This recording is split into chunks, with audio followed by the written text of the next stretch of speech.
Welcome back to Oxygen for the Soul. This week's Parashat Vayigash, the final meeting between Yehudah and Yosef. Yehudah forced now with the responsibility of taking care of his brother and providing safety for him, ensuring that he comes back home to his father, Yaakov, standing up in front of one of the most powerful people in the world at the time, Yosef, the viceroy, Tzafnat Paneach, as Paro called him, the one who reveals that which is hidden.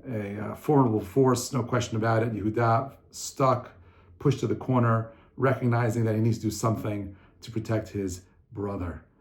And we know that he approaches him, Vayigash, he literally stands up and he says, I got to approach the bench. I got to whisper into the ear of this man and just explain to him what's going on. And different Mefarshim will tell us that Yosef was threatened by Yehudah, which is why Vayigash, he comes up to him and he says, hey, listen, I got to say some uncomfortable things over here, but I was honest and open with you about my family, my brother. What you're doing right now is unreasonable. And Yosef, who's this mastermind, literally pulling the strings and trying to get the brothers to get to a point where they actually realize this double standard they had, that they weren't taking, they took Binyamin's life so seriously, while ignoring, Yosef, the hypocrisy, the double standard they had over here, and Yosef pointing it out. And finally, there's that moment where Yosef says, Ani Yosef, I am Yosef, is my father still alive? That moment of revelation is so powerful because it forces the brothers of Yosef to confront the truth. Not only about Yosef and how he survived, and how he rose to power and how his dreams all became true and how wrong they were, but more about their actions, their own assumptions, their relationship with their father, their own biases that allowed them to get to the point where they felt comfortable enough selling their own brother into slavery. Rav Shimshon Raphael Hirsch notes that this moment wasn't just about Yosef revealing himself.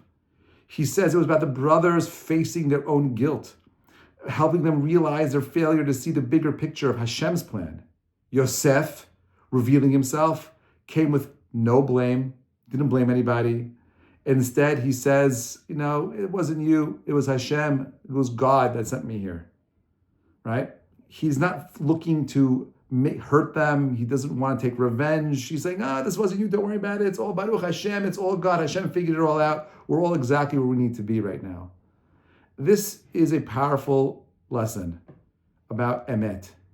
Now, facing the truth is really difficult for anybody. It's even painful. It's uncomfortable. No one likes it.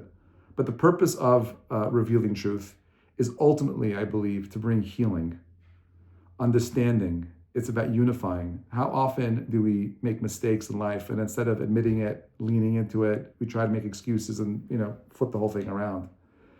What makes Yehudah so powerful is that if we go back to his backstory, after he sold Yosef, it says Vayered Yehudah was brought down, not just in going away from the brothers, but he went down in status. The brothers said, this is horrible leadership skills. You're supposed to be the king. You're supposed to be the leader of the people, and you totally mess with the whole entire family now. Everything's out of whack. And he ends up marrying and ends up having children, and he ends up having the whole entire episode with Tamar. And he ends up marrying his daughter-in-law through interesting circumstances. But when they found out that she was pregnant, and Yehudah did not recognize his daughter-in-law, and they were ready to go ahead and kill her, he stands up and says, it's not her, it's me. That baby is my baby, taking full responsibility. That was Yehudah's superpower. It's why he is elevated to the status of a king. To be a king is being able to be a king of your midot, to be someone who is able to rule over the worst parts of our character. That's what made Yehudah so powerful. So now he's confronted with Yosef. He's standing there and he's looking at the truth, and it's uncomfortable and it is painful. But Yehudah has the power of shifting his perspective to a divine one. He sees that everything is Yad Hashem. It's only Hashem at the end. And even the mistakes that they made somehow were, not that we want to make our mistakes, obviously, and sometimes we've made mistakes, but the most powerful experience of recognizing a mistake is admitting it, is leaning into the truth. And only then do you bring healing and all the spiritual growth that comes along with it. In our own lives, we have moments where we have to confront and deal with difficult truths. The Torah teaches us to do so with super sensitivity, not to harm other people, to heal. When you know something is true and right, you don't go ahead and shove it in someone's face. You see it as an opportunity to try to help the other person see truths, or if it's yourself or someone else, it doesn't really matter. But that is all there to help create unity, build bridges, and create all kinds of healing. Just as Yosef's revelation paved the way for reconciliation, what our own efforts to reveal truths can lead to stronger relationships, personal growth, if it is done with wisdom and compassion. The world is a different place. Shlomo HaMelech famously in Kohelet said, "Ma shehaya hu shehiyeh, ma shenaseh hu sheye'aseh, ve'en kol chadash tachat hashemesh." Whatever has been, it will be there, it will be, and whatever has been done is what will be done. And there's nothing new under the sun. You've heard the expression, as the more things change, the more they stay the same, right? This is what Shlomo is saying. The story of the brothers happened 3,500 years ago. That's a long time ago. But the truth of the lessons are still very relevant to us today.